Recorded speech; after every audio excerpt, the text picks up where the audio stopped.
Hola a todos, estamos con Daniel Merro y Hugo Sabino, son los autores de Mientras Dublin dormía, el libro Selección del mes. También nos acompaña Agustina, editora de Fruto del Dragón, que después nos vamos a ver si recorremos un poco todos los libros. ¿Cómo están, Daniel y Hugo? Ya nos saludamos, pero para la grabación. Sí, hola, muy Buenos días. bien. Muy bien, aquí desde Madrid, espantosamente frío, pero bueno, muy a gusto. Igual te Bueno, digo, yo también. Hugo también. Vos estás en el transporte, te veo que estás viajando. Yo estoy en un tren. Sí, me escuchas bien, ¿no? Se escucha perfecto. No te preocupes, se escucha perfecto. Bárbaro. Así que bueno, Desde lo acá. dejo. Sí, perdón. Ahí. No, nada, va. Adelante, vamos al punto. Vamos al punto. Daniel, ¿querés arrancar hablando vos? Sí, porque una cosa que habíamos pensado es que hay una clave, una de las claves importantes de este libro es la cuestión del andar, ¿no? La cuestión del caminar, del pasear, de esta idea de deambular, ¿no? Y había elegido un pequeño párrafo del libro para comenzar a hablar sobre esa cuestión del caminar. Este jueves de junio, los muros negros son más negros. Las únicas señales son los ojos de los caballos, las cerillas y los camisones blancos de las señoras que aparecen bajo sus gabardinas cuando se sientan o se ponen de pie alternativamente como faroles. Este es un trocito de una parte del deambular de estos personajes que seguimos y que es en el barrio de las prostitutas, el barrio de los prostíbulos, y entonces es la noche cerrada y de golpe que se ven pequeñas luces que son las mujeres que están sentadas en los umbrales y se ponen de pie y se sientan nuevamente, ¿no? Entonces, esto de alguna manera para mí representaba esta idea del seguir a unos personajes que caminan o compartir su camino, y por otro lado la noche de Dublín, que es una de las claves importantes de este libro, ¿no? Y entonces, en la idea de la recuperación del andar, el paseo y la caminata como una práctica de ocio, de descubrimiento e inclusive, como decíamos, de intercambio social, creo que es imprescindible referirse al término este tan usado del flaner, que claro, que identifica a quienes vagan, ¿no?, por las calles, callejean sin rumbo, abiertos a todos los acontecimientos que les salen al paso. Y Benjamin en su obra literaria le incorpora algunas otras asociaciones, como el ocio, la ciudad, mezclarse con la multitud, que es una cosa interesante, observar y analizar, y a su vez incorpora un término, un verbo que a nosotros nos ha encantado, que es el botaniser. Que botanicer es salir a botanizar, es decir, recoger plantas para estudiarlas, buscarlas en las grietas del asfalto. Esta imagen nos ha gustado mucho porque sugiere un poco un caminar como muy específico, como una manera muy particular, muy especial de lanzarse al camino, lanzarse a la ciudad. Me dice mi amigo Miguel, un compañero de lectura que tenemos, dice, caminar, yo camino 10.000 pasos por día. Es que me he puesto una cinta mecánica en mi dormitorio. Y claro, naturalmente no se trata de ese caminar del que estamos hablando, no es una actividad física. Es más precisamente buscar consonancias de alguna manera entre el espacio interior propio y el exterior público. Y en ese sentido, para nosotros, claro, la mente es un paisaje y caminar es una manera de atravesar ese paisaje. Quería mencionar lo primero, ese impresionante libro manual un tratado del caminar, que es el Wanderlust de Rebecca Solnit, que para nosotros es maravilloso y que ha sido una fuente de consulta permanente, ¿no? Y por otro lado, desde el punto de vista del literario, caminar evidentemente es leer, ¿no? Develar lentamente un significado de un texto escrito en un espacio urbano. Entonces, ir a leer ese espacio urbano otorgando muchísima participación en los sentidos. En ese sentido, mientras Dublín dormía, el olor del pan, por ejemplo, de la noche de Dublín, o del olor del vinagre para espantar las moscas de los caballos en las caballerizas, o el sonido de los coches de los caballos, o la humedad, esa pegada a los adoquines de Dublín en la madrugada, evidentemente impacta y connota este caminar de una manera muy, muy particular, ¿no? Porque además tiene que ver con estar afuera, estar en el espacio público como un ámbito social por excelencia, dando lugar a este acontecimiento aleatorio que tanto nos interesa. Y sobre todo encontrar lo que no buscamos, incorporar cosas que no estábamos buscando. Eduardo Galeano escribió una anécdota muy bonita sobre un grupo de pescadores de la República Dominicana cuando vieron un anuncio de una máquina fija para remar en tu casa.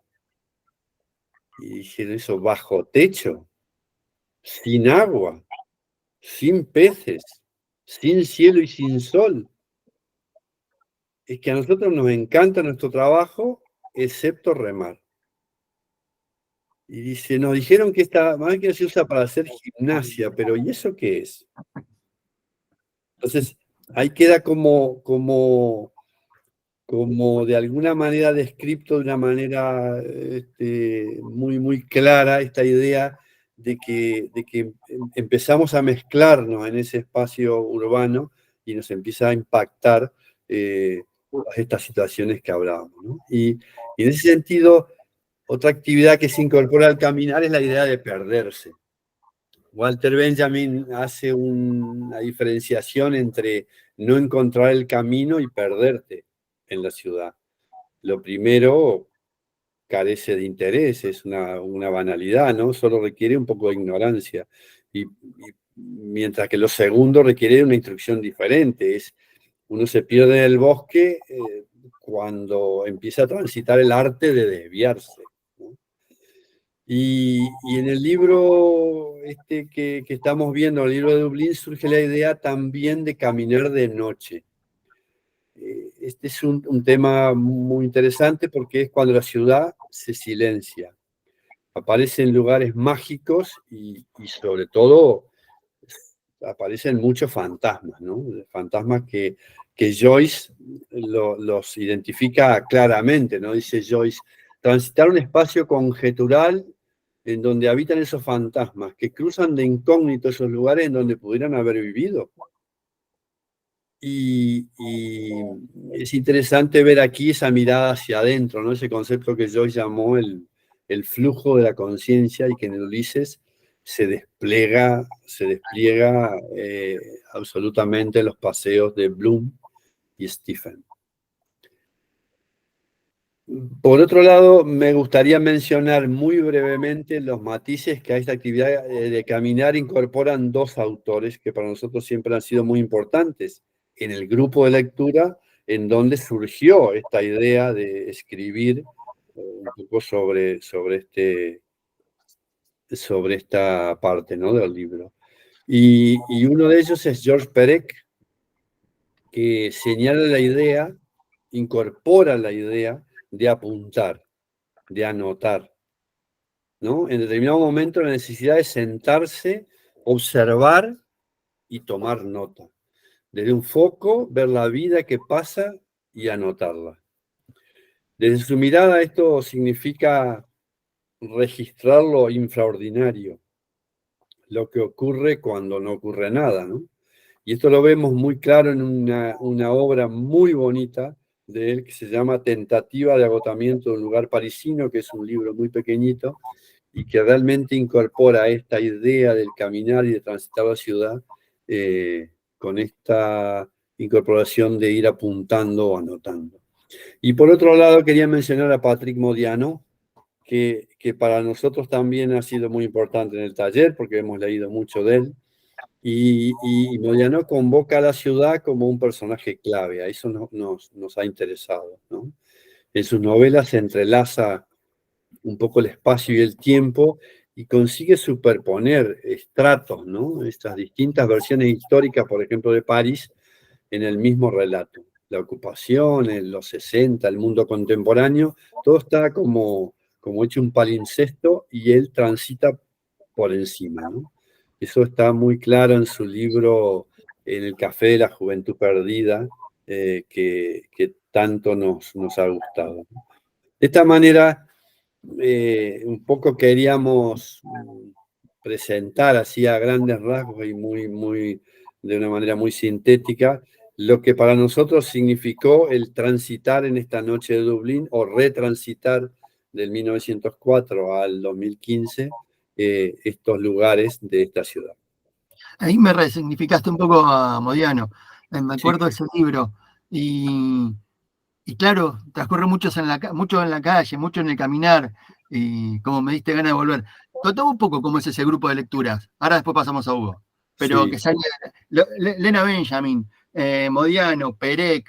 Calculo que deben ver también ¿cómo es? A Barthes, porque están todo por ahí, todo el estructuralismo junto. Me interesa. No, no, El, partes no.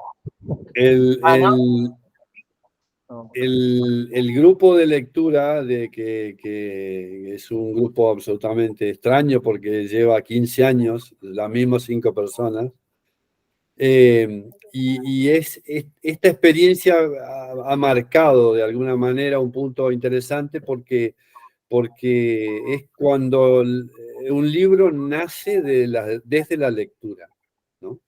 Entonces, desde hace muchos años, todos los martes por la noche compartimos con Hugo como profe y nosotros 4 más como alumnos, como lectores, compartimos una cantidad de libros, bueno, que ya en 15 años nos han hecho muchos, ¿no? Y como leer al final es siempre buscar, ¿no? Sentirse un poco insatisfecho, a veces mirar cómo está una sombra que está por allí y en lugar de huir, nos sumergimos en una aventura que nos ofrece más riesgos que seguridades, ¿no? Y este libro, el Ulises, nos gustó tanto, la relación entre los textos y los lugares de esa ciudad, que pensamos que podíamos averiguar que todo aquello que no estaba en el libro y que quizás sí estaba en Dublín. ¿Cómo era la calle? ¿Cómo eran esas calles, ¿no? ¿Estará todavía esa plaza, por ejemplo? O ese muelle o la famosa taberna. ¿Cómo era la casa de Bloom? ¿No? Que se habla tanto en el libro, pero que nunca nadie estaba dibujada, no existía, ¿no? ¿Qué se ve desde allí? ¿Cómo son las casas? Y entonces nos decidimos, primero empezamos a dibujar cosas y tal, y luego decidimos ir a Dublín. Fuimos a Dublín a caminar, a reconstruir los trayectos. Teníamos trayectos con mucha precisión, a conocer esas miradas, a fotografiar, a respirar y escuchar el río, ¿no? Y a dibujarlo todo, a descubrir.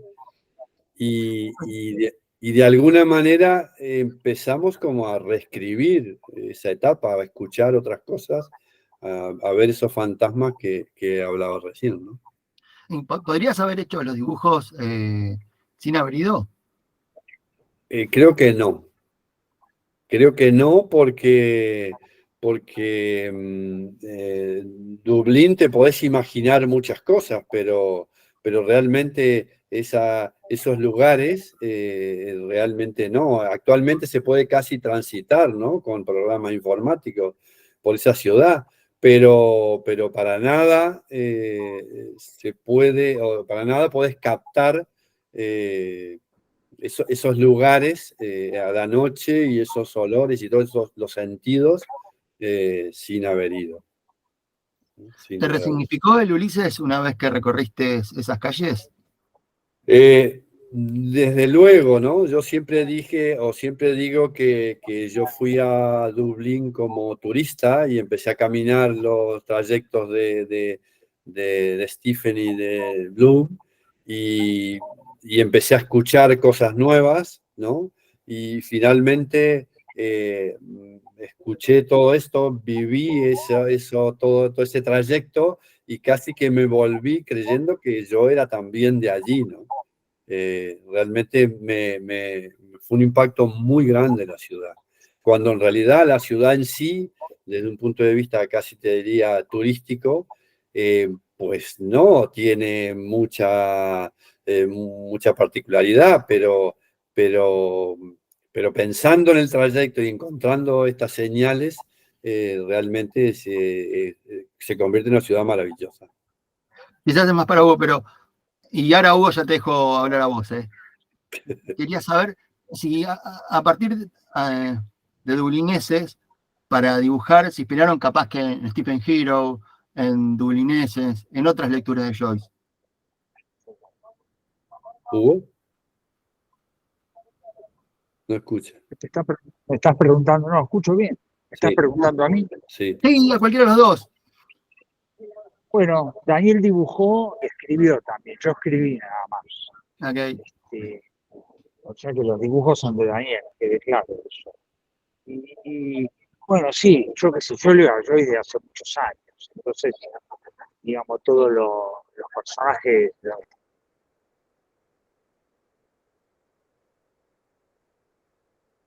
Te perdemos un poco. Se está escuchando bastante mal.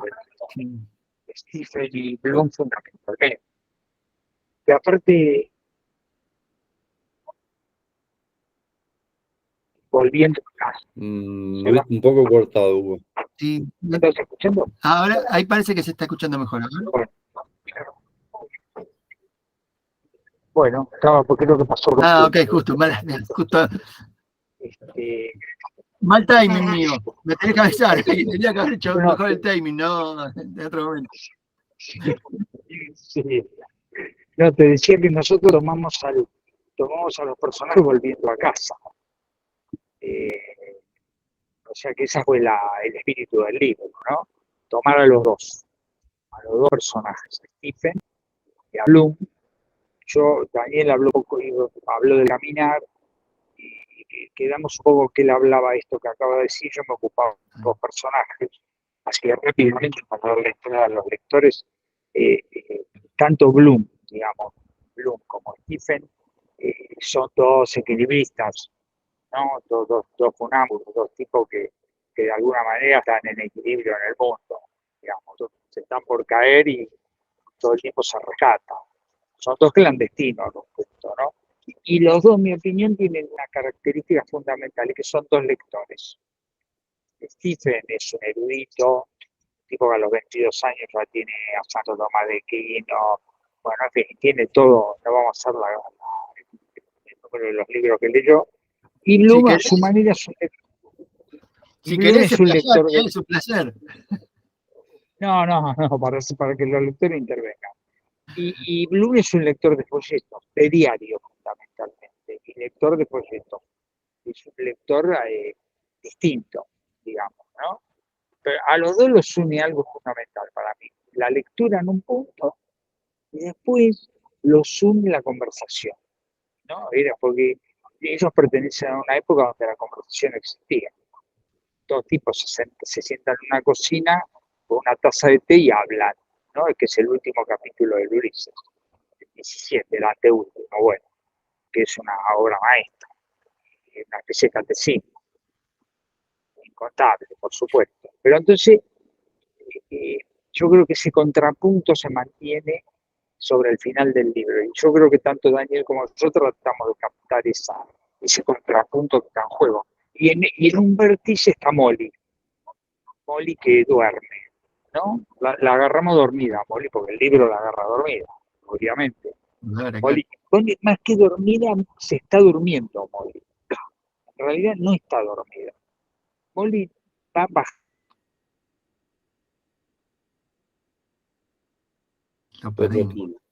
Lo perdimos ahí. El segundo. Sí. ¿De dónde viaja? ¿De dónde está viajando? Está viajando de Barcelona a Madrid. Sí, ahora está, volviste, dale. De Barcelona. Bueno, y ya Perfecto. terminaba con eso, con que Molly es el otro punto del triángulo, ¿no? Y no está dormida, Molly, se está durmiendo.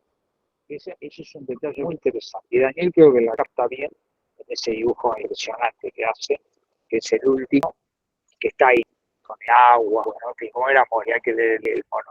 Bueno, eso. Ahora, si querés, le paso a los lectores y que hagan preguntas. Sí, está buenísimo. O vos. Está buenísimo esto de que estés viajando, porque justo, pero tendrías que haberlo hecho caminando. Algunos de los chicos, no conté en el túnel esto. no pasa nada, está todo muy bien. Si alguno quiere hacer una pregunta, pero no sé, creo que están todos medio en el laburo. A él ese que estaba en el laburo. Sí, claro. Sí. Así que bueno. Estamos todos. Están con los auriculares en el laburo. Es un horario medio raro para nosotros. Sí, ¿Viste? sí. Estamos robando tiempo a otras cosas. En mi caso no, yo no me engancho con eso. A mí me pareció muy interesante mandar el libro. Sí. Calculo que ustedes también lo pensaron igual, como un acercamiento a Ulises. Como empezar a entrar en el mundo de Joyce de alguna manera, recorrer esos lugares, empezar a conocerlos y de alguna forma perderle el miedo al Ulises. ¿Se les ocurre a usted alguna manera, alguna sugerencia como para que aquel que no lo leyó y tenga ganas de entrarle pueda perder el miedo y empezar a leerlo? Yo personalmente pienso lo que tiene que hacer es abrir el libro y no soltarlo. Y no leer nada sobre Joyce ni sobre el Ulises. Leer el Ulises nada más. Sí, sí, una cosa que te puede llevar decimos 2 bastante en el meses. taller. Todos los días, 2 meses lo tenés. Dale, perdona, Daniel. Nada, que durante el transcurso de la lectura de Ulises, que nosotros tampoco nos ponemos mucho tiempo para terminar los libros ni tal, ¿no? Pero en la lectura de Ulises se formaron unas cuantas discusiones bastante gordas. Hay una famosa frase que dice uno de los lectores del taller, que apoya el libro sobre la mesa y dice, ¿por qué leemos esto? ¿No? Sos vos, Daniel. Entonces, que no entiendo por qué leemos esto. Y en el Ulises pasó muchas veces, ¿no? Hay un capítulo entero, por ejemplo, de la biblioteca, hay una discusión muy erudita lógicamente, sobre Shakespeare, y es terrible. O sea, o lo dejas, te vas a estudiar Shakespeare un par de años y luego retomas, o la solución que nosotros decimos en el taller, que es tira hacia adelante, es decir, tira. Y si te tienes que saltar 10 hojas, saltea 10 hojas. Y avanza, porque entonces la historia te va estructurando y te va ordenando. Y yo creo que para mí, también mucha gente me ha preguntado, porque que yo lo tengo atracado, pero pues que tira para adelante, ¿no? Y si no leíste nunca a Shakespeare y no entiendes nada de esa discusión, pues bueno, pues no es el momento de ponerse a hacer sigues y ya te irás sonando, ¿no? Creo que este libro genera mucho en los lectores, por un lado, una compulsión a confesar con mucho pesar que no han leído el Ulises como si fuera una especie de pecado, pero también mucha gente que, bueno, en algún momento lo abandoné y con este libro me dan ganas de retomarlo. Sí. Para mí, como editora, una premisa para editar este libro era que no se convirtiera en un libro para especialistas, para fanáticos de Joyce, que fuera... que generara un poco de rechazo desde ese punto de vista, sino que fuera realmente una puerta para abrir al universo de Joyce y que sin domesticar tampoco esa alteridad que genera, ¿no? A los lectores de Joyce. Entonces, no hacer un libro para especialistas y tampoco intentar borrar todo lo opaco o desandar todos los nudos que tiene ese libro tan emblemático, ¿no? Entonces, generar una propuesta que permite zambullirse en el universo Joyce de una manera amena, digamos. A vos como editora, ¿te llegaron más comentarios de gente que lo haya comprado claramente por el Ulises, o mucha gente que se imaginó un paseo por Dublín y punto? Sí, en general es gente que se siente atraída por Dublín, de diferentes maneras, porque alguna vez viajó, porque le interesó pero nunca pudo ir, o sí, también fanáticos de Joyce, también los hay, muchos psicoanalistas. Hay, Qué bueno. hay una expresión muy bonita del prólogo, que a mí me parece un prólogo que estábamos encantados con el prólogo y tal, que es de Luciano del Prato, que es un prólogo precioso, que dice: sean ustedes invitados a extraviarse. Eso me parece que es súper atractivo como para, ¿no? Yo leo un prólogo y digo: sean ustedes invitados a extraviarse, a imaginar, a vagabundear por la noche de Dublín. Yo creo que esa frase de 2 líneas realmente es muy, muy atractiva y que representa un poco exactamente lo que nosotros fuimos a buscar y intentamos representar, ¿no? Es decir, darle voces a gente que nosotros más o menos conocíamos por el libro, darle la voz, tratar de reconstruir una noche del 1904, pero reconstruirla en el 2015, de un señor que la pensó del 1904, pero la pensó en 1920 desde París, ¿no? Entonces, Sí, sí. esa idea de esos tiempos que se cruzan, ¿no? En las ciudades que no conocíamos, intentar reflejar eso, creo que está muy bonito en esos 2 párrafos con esas 2 líneas del prólogo. También un ejercicio, ahora voy a dejar un mensaje, pero también es un ejercicio importante. Estamos en otro mundo, estamos en otro siglo, estamos en el 2000, ustedes que lo escriben en 2017, 2018 el libro. Sí. Casi Bueno, 100 años después de que el escritor original pensó... No, yo le diría que al revés. Perdón, Hugo. Ah, No, entonces, no sé si ¿me escuchás? sí. sí, sí. No, que un lector acaba de poner que va a leer el libro cuando se jubile. Yo le diría que no, Sí, después... que al revés, que entre en la jubilación con el libro leído y lo relea. Claro, claro. Está- También, no sé quién fue que me dijo alguna vez que los clásicos los leo cuando ya me esté por morir porque sé que no voy a tener tiempo para leer otras cosas y voy a querer leer eso. Yo no sé, yo diría, no, metele ahora, porque si te llega la muerte mañana te lo perdiste. Claro, exacto. Nunca sabemos cuándo nos va a venir a buscar la marca. No, claro. Sí. Y con este tema... Yo creo que esto que decía Agustina, yo creo que el libro nuestro es verdad. Otro túnel. Otro túnel. Hay mucho túnel en Hay otro túnel. Ahora, Hugo, te habíamos Ahora. perdido. Ahora. No. Ahora Decía que el libro no es una introducción, acompaña al lector hacia el libro. ¿No? A muchos me han hecho ese comentario, digamos. ¿Sabes? Porque es verdad, es, como dice Agustina, es un libro ameno, un libro que se deja leer bien. Sí, aparte te hace viajar. Los dibujos son hermosos, son hermosísimos los dibujos del libro.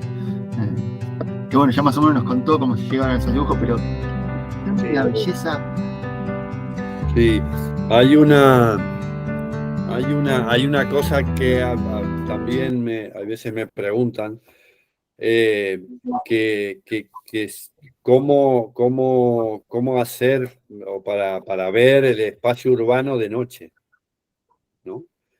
Y suponiendo que claro, que aquí había como una imagen del Dublín de 1904, lugares que ya no existen y que había que volverse a imaginarlos, pero también superponer el Dublín del 2015, ¿no? Para verla.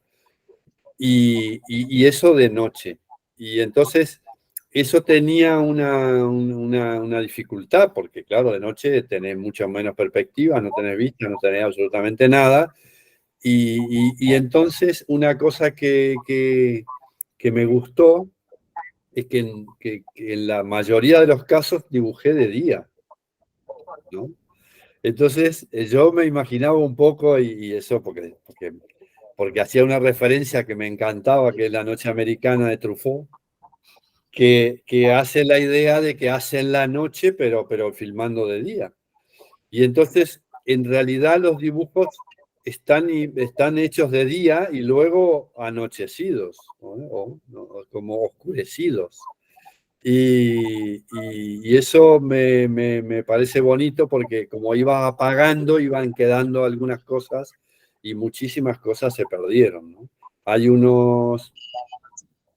bueno, por la propia edición, dibujos que quedan, por ejemplo, en doble página y en el medio es como una especie de abismo que se escapa mucho dibujo por ahí y pero bueno, forma parte un poco de esta cosa de ver los lugares e intentar,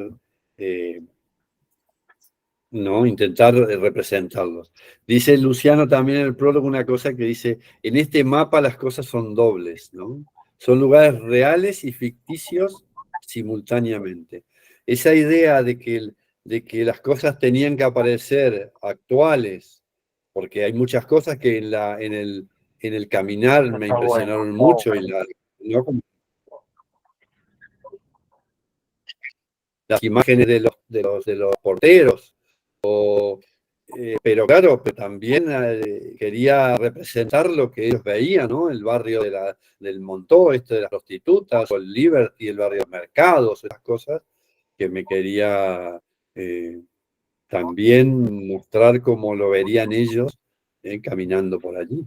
¿Cómo llegaste a esas imágenes? ¿Investigaste? ¿Buscaste en archivos?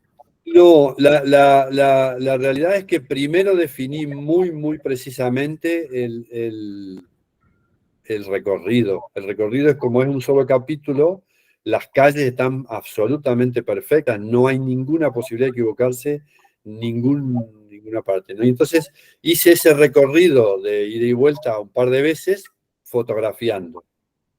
Luego elegí determinados enfoques y dibujé.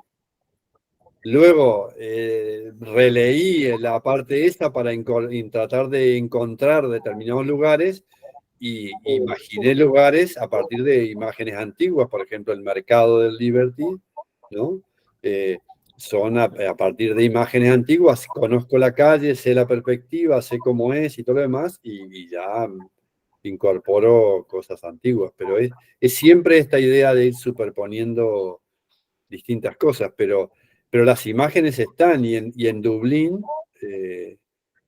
giras, digamos, enfocas lo que dice el libro, lo que pone Joyce, y está el bar ese allí, ¿no? Está transformado, pero está allí, o sea, te puedes meter, ¿no? Oler la madera y los dardos con las dianas. Están golpeando allí, ese es el mismo olor a la cerveza negra, ¿no? Que se ha caído en el mostrador, eso se siente, ¿no? Y eso en cada momento se respira en Dublín y se puede ver, ¿no? Sí. Ahí Leonardo nos pregunta, ¿cuál de las traducciones y ediciones en castellano del Ulises le gusta más? No sé si serán las mismas que se consiguen en Argentina, pero ¿a ustedes cuál? ¿Qué edición del Ulises? ¿Qué traducción le gustó más? A mí me gusta la de Zabaloy, la de Marcelo Zabaloy. Sí, acá la editó Cuenco de Plata. Cuenco. Esa es la que más me gusta. Ahora es la que más me gusta. Sí, pero nosotros no leímos esa, Hugo, ¿no? No, nosotros leímos la de Cátedra, que no me acuerdo el nombre del traductor, se me va ahora. Torres García. ¿Eh? ¿No es Sala Subirat? No, esa me parece No, que es de Daza. esa es la primera, no, esa es la primera que se hizo. No, esa es Lozada. Esa es de Lozada. Acá la edita Que a mí Lozada. me encanta esa también. Está bueno, pero me parece que tiene más como un valor histórico que otra cosa, Bueno, más como objeto. No sé si para leerla. no, igual, yo qué sé, bueno, yo la leo. De repente sí, porque es muy argentina, me gusta. La de Zabaloy también, ¿no? Pero yo qué sé, yo son las dos que prefiero. La española está muy bien hecha, pero bueno, suena en español. Yo qué sé. Claro. Pero no va perdiendo. La de los hadas, yo lo Sí. que creo es que va perdiendo un poco, es ser un poco más literal, como va perdiendo profundidad. Pero es una opinión mía, no soy muy experta en Joyce. No sé. Yo tampoco tengo sentido. Sí, a mí me gusta porque Sala Subiré es un trabajo, no sé, tiene como un ritmo la traducción que hizo. La de Savaloy es mejor, es la que más me Sí, gusta. A mí. le, No le sé, contamos que Daniel. sí, esa fue la primera traducción en castellano, que era, creo que era un obrero que sabía inglés, que le había gustado, y empezó a traducir el Ulises sin conocer mucho de literatura, sino que con lo que sabía fue traduciendo, iba a hacer un trabajo tiempo a tiempo, que es buenísimo, que es valiosísimo y que es genial. Por eso me parece que tiene más valor histórico y está bueno, sí, obviamente, te va a dar un ritmo más rápido, otro tipo de lectura. Pero a mi opinión personal, me parece que la de Savaloy es la que te va a brindar más. Es mejor. Sí, Mm, totalmente de acuerdo con vos. Sí. mm. Era, Sala Subiré era agente de seguros. Ahí va, agente seguro, sí. Le agarró la chifladura de la traducción y bueno, Savaloy también es un chiflado de la traducción, solo que lo tradujo mejor. Sí. Sí, incluso lo va mejorando año tras año la traducción, va descubriendo cosas, sigue Sí, claro, investigando, no es que se Sí. quedó con lo primero. Sigue investigando, sigue sí, aprendiendo y a medida que va descubriendo, le va metiendo upgrade. Sí. sí. Y una cosa que también cuando me preguntabas o cuando comentábamos lo del libro, una cosa que también es curioso, que primero, digamos, mientras leíamos el libro, como digamos, mi interés más tipo profesional, por ejemplo, con el tema de la casa, que cómo era la casa, pero a ver, vamos a ver concretamente cómo es la casa. Entonces, dibujé la casa. Y entonces, pero esto tal, y entonces empezamos a opinar de la casa y ajustamos el dibujo, hasta que llegamos a saber perfectamente cómo era la casa. Y entonces, inmediatamente, con los medios digitales que hay ahora, la metés en los medios digitales y empezás a transitarla. Y cómo era. Acá dice que se escuchaba de acá para acá, ¿se escuchaba sí o no? Y decían que sentado en la letrina se veía tal cosa. ¿Se ve la torre de Saint George o no? Lo puedes ver, lo puedes estudiar ahí, ¿no? Entonces, una vez que estaban los dibujos todos los dibujos de la casa, que los otros decían pero ¿qué hacen con eso y tal? Hugo dijo, esto podemos escribir sobre esto. Entonces, bueno, bueno, vamos. Entonces empezaron a surgir más dibujos, ¿no? Después de viajar. Y entonces la idea era que yo dibujaba y Hugo iba a ir escribiendo. Pero en realidad empezó a funcionar casi que no se aceitaba, ¿no? Entonces Hugo decía, bueno, yo voy a escribir y luego tú dibujas. Y tampoco muy bien funcionaba. Hasta que nos agarró la editora y nos puso en onda y al final conseguimos como hacer un trabajo a cuatro manos, que decía Hugo, y que realmente funcionó perfectamente. Qué hermoso, qué No, hermoso. porque hubo un momento en que yo le dije a Daniel que tenía que escribir él, porque a mí se me escapaba, yo no podía escribir sobre esos detalles técnicos. Y bueno, Daniel escribió Otro túnel. mucha poesía, eso también no era solo una escritura, digamos, técnica, era hacerla vivir a la casa esa. Entonces yo creo que eso enriqueció mucho el libro. Bueno, fue el trabajo Sí, sería lindo. de Agustina, pues, Lo perdimos. Lo perdimos, sí. Ahí lo perdimos. nos Así que estuvo nada, ahí Daniel, Hugo, no trabajando sé si. horas y horas. ¿Cuánto tiempo le llevó a hacer el libro?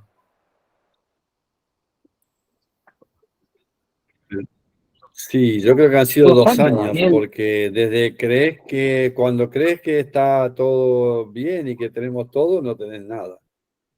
Y cuando El ya, editor, esta es una porquería, me lo cambian todo. cuando ya crees que está todo, No, no tenés nada. Y después que los textos eran buenísimos y todo, lo recibió la editorial y dijo, pero ¿esto a dónde va? Esto no va a ningún lado, va para atrás todo. ¿Qué hacen estos dos tipos? Claro, haciendo? pero No, y esta no, porquería de dibujo que esto no fuera. Y esto, qué bueno. No, no fue así. Pero generalmente el proceso de edición de un libro lleva muchísimo tiempo. sí, Es algo que tal vez cuando vemos un libro no alcanzamos a dimensionar la cantidad de tiempo que hay detrás. Bueno, en algunos proyectos, ¿no? Pero a mí me gusta tomarme el tiempo para trabajar cada libro en detalle. Y este fue el segundo que publicaba la editorial, así que estaba todavía con ese entusiasmo y esas ganas, así que le dimos muchas vueltas a los textos, a las ilustraciones también, el diseño también, lo dimos vuelta para atrás, para adelante con la diseñadora, con los autores, o sea, fue un libro que se cocinó realmente a fuego lento y a mí me gusta mucho trabajar así, tener esa posibilidad de darle muchas vueltas y pensarlo y hasta llegar a tener el mejor libro posible. Quedó buenísimo, quedó buenísimo. Así que, Hugo, Daniel, si quieren los libero, porque así la ataco a Agustina con los otros libros de la editorial, porque sé que es tarde, si se quieren quedar, se quedan, pero yo más que nada, sí. la verdad que fue hermoso leerlos, salió un objeto hermoso, y creo que cumple con esta misión que decía Hugo de acompañar y llegar al Ulises, que para mí es el rol fundamental del libro. Muy bien. Para mí perfecto, yo me quedo un rato, que Dale. si no se quedan hasta las 4 de la mañana, no hay problema. No. Bueno, te toca a vos, Agus. ¿Nos contás un poco? Yo te voy mostrando los libros. Empiezo por la colección de los chiquitos. Bueno, dale. A ver, son estos tres. Tenemos acá, para que un paseo por la segunda, que este me intriga mucho. Este es el de Virginia Woolf y el 28. ¿Nos contás un poco de qué va esta colección y qué son estos libros? Sí. Bueno, Fruto de Dragón es una editorial cordobesa que publica libros ilustrados sobre viajes, territorios y ciudades en diferentes formatos y géneros, desde una mirada literaria, digamos. Un poco a partir de la pregunta acerca de cómo nos vinculamos con los espacios que habitamos y que recorremos. Un poco esa creo que es la pregunta que vertebra el catálogo y los diferentes títulos del editorial, que cada uno presenta una respuesta posible desde la literatura a esa pregunta, ¿no? Desde dónde viajamos, hacia dónde viajamos, qué nos motiva a viajar. A lo mejor no hay un desplazamiento en el espacio, pero sí un vínculo particular con el espacio que habita cada uno. Si viajamos como turistas, como paseantes, como inmigrantes, digamos, ¿hay voluntad de hacer ese viaje o es un viaje impuesto? Muchísimas opciones y posibilidades a partir de las cuales surgen estas respuestas literarias, ¿no? De los libros y siempre ilustrados. Me interesa mucho las propuestas gráficas en los libros. Esa colección que mostrabas recién es la colección de libros más pequeñitos, que la llamé Paseos. Me gusta pensar los paseos, eso, como un desplazamiento no solo en el espacio geográfico, sino como un desplazamiento del pensamiento, del lenguaje, de la percepción. Y esos tres paseos son uno por el Mercado Norte de Córdoba, un paseo por la segunda es el nombre con el que se conocía el barrio del Mercado Norte en Córdoba, y en ese caso es una autora que, bueno, es artista gráfica, que ella viajó a Alemania, estuvo viviendo varios años en Alemania, y luego cuando volvió a Córdoba se instaló en ese barrio. Entonces, bueno, es un poco la mirada del propio lugar a la vuelta de un viaje, ¿no? Que también, ¿cómo volvemos de un viaje? No somos los mismos. Entonces, la mirada de su propia ciudad después de estar viviendo afuera. El 28 es un paseo en tranvía eléctrico por la ciudad de Lisboa, de Marianela Jiménez. También es cómo viajamos, cómo nos desplazamos por los diferentes lugares, caminando, qué percepciones tenemos al ir a pie, como ya estuvieron comentando Dani y Hugo, diferente a que si viajamos en un tranvía eléctrico, y si ese tranvía además conserva la forma y la estructura de los tranvías antiguos, bueno, es otra experiencia del espacio también, y que vemos desde esos medios de transporte. Y Merodeo Callejero es una traducción de un texto de Virginia Woolf, que es un paseo por el Londres de comienzos del siglo XX. La narradora está escribiendo, se queda sin lápiz y con la excusa de salir a buscar un lápiz, da un paseo por Londres y bueno, y hace un recorrido por la ciudad una tarde de invierno que es muy bonito. El 28, si no recuerdo mal, decime si meto la pata, es un poco también un viaje a la casa de Pessoa, ¿no? Claro, esa es la motivación del viaje. Comienza a querer ir a conocer la casa de Pessoa, mis amigos se sumaron al plan y entonces toman el eléctrico, el número 28, que es el que hace un recorrido por toda la ciudad antigua de Lisboa y bueno, resulta que cuando llegan estaba cerrada la casa de Lisboa, pero el paseo vale en sí mismo más que el punto de llegada. Bueno, eso también, ¿no? Que los sentidos que adquiere un desplazamiento en el espacio más allá del punto de llegada. Muy bien. Ahora vamos a ir a otra lección. ¿Querés que Sí, te vaya a mostrar? sí, Porque no sí, sé, tenés ahí a querés decirme mano. vos. Yo tenía algunos acá, pero no traje todos porque Dale. no sabía que íbamos a hablar de todos. Pero bueno, la otra colección se llama Bitácoras y tiene este diseño de, bueno, como han visto, el de Dublín, todos tienen este diseño de la portada, que fue un diseño que pergeñamos con la diseñadora, que un poco remite a las antiguas bitácoras donde se tomaba nota de lo que sucedía en los viajes de antaño. Y bueno, este fue el primero, El pájaro detrás del pájaro, Melina Alzogaray, que es un viaje por Tailandia, Myanmar y Turquía. Es una cordobesa que hace ese viaje durante unos meses sola y mandaba sus crónicas vía WhatsApp a un grupo de amigos y amigas. Entonces en la edición decidimos mantener ese formato de que parecen versos, es una narración, pero en la edición mantuvimos la escritura así como breve, que es la escritura el formato que impone el celular, digamos. Y tienen esa frescura. A mí lo que me gusta mucho de este libro es que tiene una frescura, una espontaneidad en la escritura muy distinta a cualquier otra.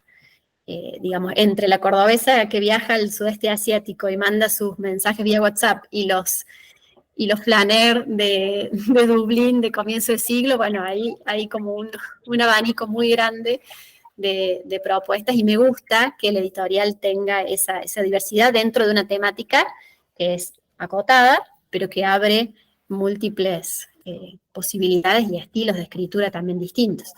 Y en este caso los dibujos son...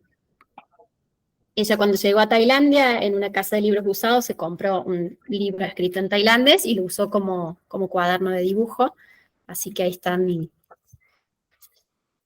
Creo que se ve borroso porque tengo un filtro. Ahí se ve mejor. Ahí se ve, porque tengo un filtro en la pantalla. Y también incluimos algunas fotos Polaroid que ella fue sacando durante el viaje. Y para cada libro son 3 fotos distintas. Creo que justo este que tengo acá en la mano no tiene, pero el tuyo lo debe tener. Pero no sé cómo buscarlo.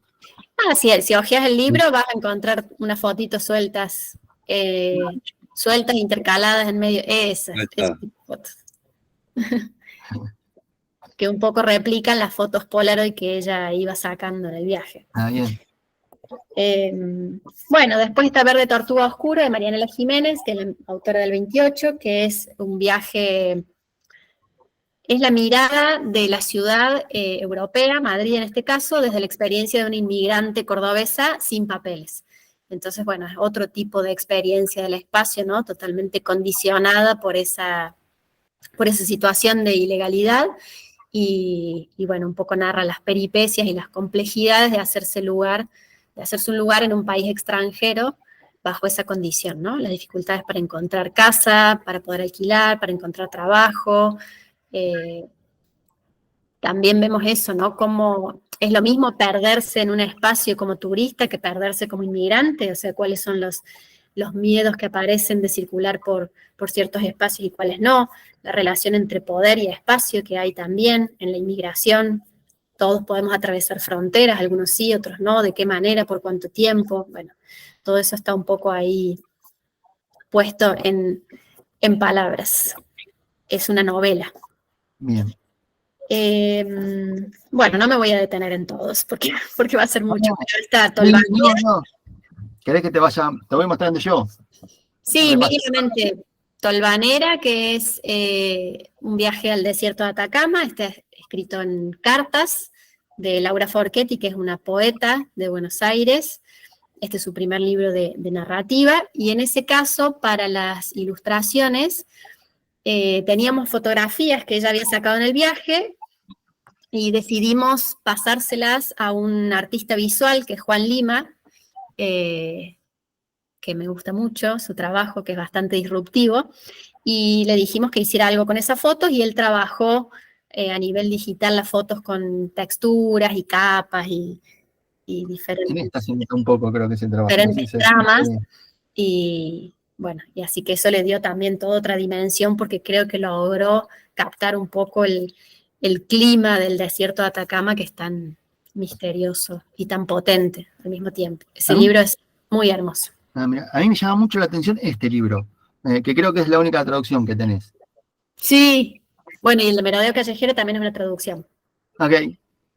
Esa es una traducción del holandés, que me llegó a través de una traductora del holandés, que es cordobesa. Las dos traducciones las hicieron chicas cordobesas. Ese libro, BAM, se llama BAM, que es el nombre de un tren que atraviesa Siberia. BAM es la sigla de Baikal Amur Magistral, el nombre del tren que va del lago Baikal hasta el río Amur. Es un tren, bueno, el más conocido que atraviesa Siberia es el Transiberiano. Este no es el Transiberiano, es uno que se construyó un poco más al norte, y un poco más corto, pero que atraviesa la Siberia.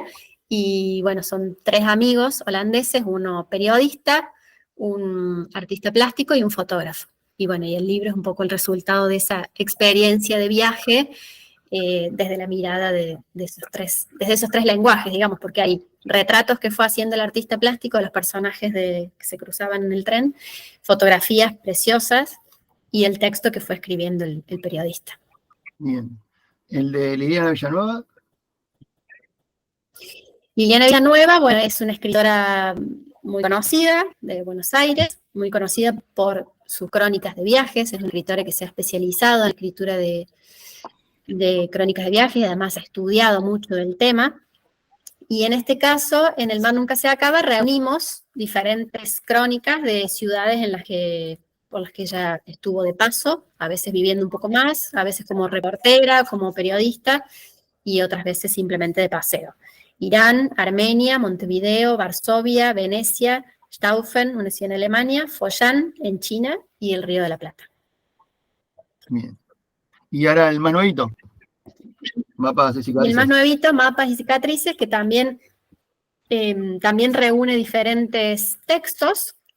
Aquí no diría que son todas crónicas. En el caso de Liliana tienen como un estilo un poco más homogéneo, pero en el caso de Ana Yurba, que es una escritora cordobesa que ahora vive en Estados Unidos, ella estuvo viviendo por diferentes situaciones de vida en diferentes ciudades. Entonces, bueno, aquí cuenta como experiencias de vivir durante un tiempo más prolongado en cada ciudad, no tanto como pasante o turista, sino de vivir en esas ciudades. Y a mí me gusta que para cada texto eligió una forma de narrar distinta. Entonces hay una que va más por el lado de la crónica, el primero es un poco más ensayístico, bueno, hay uno que se llama Una crónica interrumpida, que va realmente interrumpiéndose con interpelaciones al lector, a la lectora, que me gusta mucho. Una que va más por el lado de la ciencia ficción, porque ella es escritora de ciencia ficción sobre todo, es su primer libro así más de autoficción, más autobiográfico. Y bueno, los lugares por los que transita son El Paso, en Texas, Barcelona, Ciudad Juárez, Berlín, Cracovia, Ciudad de México y Córdoba. Tiene ilustraciones de Pilar Maarvis, que es otra cordobesa. Este es de Ciudad Juárez. ¿Y estás trabajando en algún libro? Supongo que sí. Sí. Pero... sí. ¿Quieres contar algo y cuándo sale? Dale. Estoy trabajando en un libro sobre Japón, de un viaje a Japón. de una escritora de Buenos Aires, que va a ser su primer libro, con ilustraciones de una ilustradora cordobesa. Después una novela gráfica de un viaje a Mendoza, de Buenos Aires a Mendoza, de una madre y una hija. Es una autora también de Buenos Aires. Después de Melina Alzogaray, que es la que escribió el viaje a Tailandia, Myanmar y Turquía. Estamos trabajando en uno de un viaje que hizo a la selva misionera. Y bueno, estoy acá, ya estoy contando todo. Ya tenemos todo el plan editorial. Y uno más que de la colección Paseos, que Ajá. es un texto de Alfonsina Storni, Ay, qué lindo. que se llama Kodak Pampeano, que solo está en sus obras completas, no fue editado nunca así de manera particular, porque es un texto muy breve, muy bonito, que va, bueno, en un tren recorriendo la Pampa Argentina. Qué lindo, qué lindo. Bueno, no sé si alguno quiere hacer una pregunta, si pueden hacer una pregunta o quieren, o están ahí detrás de las computadoras. Nada, veo que están todos medio calladitos. Daniel, Hugo, un placer el libro, un placer conocerlos. Espero, Hugo, que te hagamos hecho un poquito más placentero el viaje. Bueno, totalmente. Muchas gracias. No, gracias a ustedes. Un placer el libro, gracias por ocuparse de rescatar a Joyce, que está buenísimo, y a Ulises sobre todo, y sacarnos el miedo a leerlo. Nada, y gracias por prestarse la charla en este horario para usted, que es muy tarde. Y a Hugo Saus también, muchísimas gracias. Gracias por todo. Gracias, Martín, por hacernos participar del club, por invitarnos a esta charla. Y bueno, estamos aquí a disposición. Estamos en contacto. Bueno, les mando un abrazo, Daniel y Hugo, y estamos en contacto. Muchas gracias, Martín. Bueno, gracias. Saludos a todos y a todas. Chao. Chao, hasta luego. Chao, chao.